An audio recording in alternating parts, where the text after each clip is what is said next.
a homily by St. Macarius. There were two St. Macariuses. One, the Macarius the Great of Egypt, and his friend Macarius of Palestine. He had his monastery up in Gaza. And this is a homily. They lived in the 4th century. They all both knew St. Anthony, of course, as well. The title, Woe to the Soul which has not Christ dwelling in it. As once God was angry with the Jews and gave Jerusalem over for a spectacle to its enemies, and as those who hated them ruled over them, and there was no longer there any feast or sacrifice, so being angry with the soul for its transgression of his command, and God handed it over to its enemies, who seduced it and utterly deformed it. Just as a house which has no master dwelling in it is dark, neglected and despised, and is filled with dirt and filth, so a soul which does not have its Lord feasting in it with its angels is filled with the darkness of sin, the shame of passions, and every sort of disgrace. Alas, for the street in which no one walks, in which the voice of man is not heard. It is a lurking place for wild beasts. Alas, for the soul in which the Lord does not walk, and put to flight by his voice the spiritual beasts of wickedness. Alas, for the house in which its master does not dwell.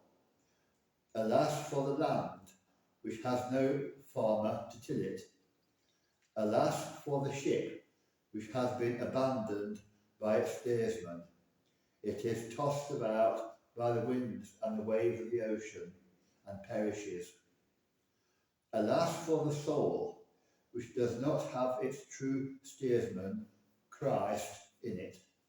It lives in the bitter darkness of the sea, and is tossed about by the waves of passion. It is buffeted by the wicked spirits as by winter tempests, and finally it comes to destruction. Alas, for the soul which is without Christ to cultivate it, so that it will bring forth the fruits of the Holy Spirit. When it is deserted, it becomes full of thorns and thistles, and finally its harvest is not one of fruit, but of destruction by fire.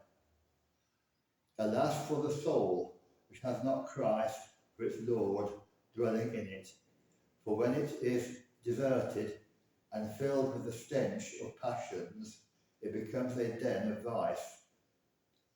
And when a farmer sets out to till the ground, he has to take proper tools and clothing for work in the fields. So when Christ, the heavenly King and the true husbandman, came to humanity, laid waste by sin, he clothed himself in a body and carried the cross as his implement, and cultivated the deserted soul. He pulled up the thorns and the thistles of evil spirits, and tore up the weeds of sin. With fire he burnt up all the harvest of its sin. And when thus he had tilled the ground of the soul with the wooden plough of the cross, he planted in it a lovely garden of the Holy Spirit, a garden which brings forth for God, its master, the sweetest and most delightful fruits of every sort. Macarius. Oh, that's very lovely. Wasn't that Yeah. amazing? Yeah. Yeah.